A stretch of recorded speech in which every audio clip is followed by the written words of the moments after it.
got Dr. Sutton here with us, and sleep is an issue for everybody, but especially if you have young children, it's always about how can I get them to sleep longer. Yep. Well, there's something really interesting that might be counterintuitive about when you should put your child to bed and how that determines how long they'll sleep. Absolutely. So sleep is so important. It helps with the child's growth, it helps with weight management, and also powers up their immune system, especially during this time of the season when viruses are more prevalent and found out. What they looked at in this study was they found in over 13,000 children, it was a large study, that simply putting them to bed earlier was able to get almost 45 more minutes of sleep, almost an hour in some cases for these children. And that is counterintuitive because a lot of parents will think, well, if I put them to bed earlier, then they'll likely wake up earlier. But we've found that children usually don't. They need at least 10 to 11 hours of sleep at night. So it's one of the tips. Aside from that, journaling the time that they fall asleep will help keep track for parents, especially trying to get those kids to sleep and to stay asleep. You remind them still, you said putting them to bed early, but also what about the activity right before they go to bed? What are still some tips and tricks and what you all recommend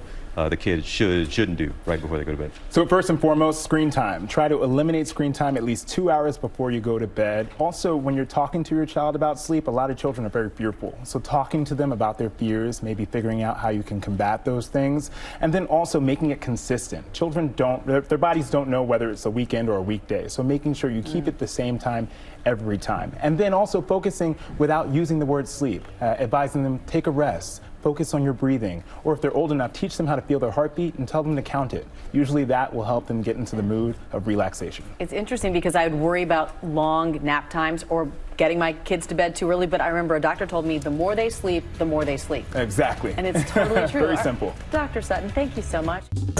Well, hey there, GMA fans. Robin Roberts here. Thanks for checking out our YouTube channel. Lots of great stuff here. So go on, click the subscribe button right over here to get more of awesome videos and content from GMA every day, anytime. We thank you for watching, and we'll see you in the morning on GMA.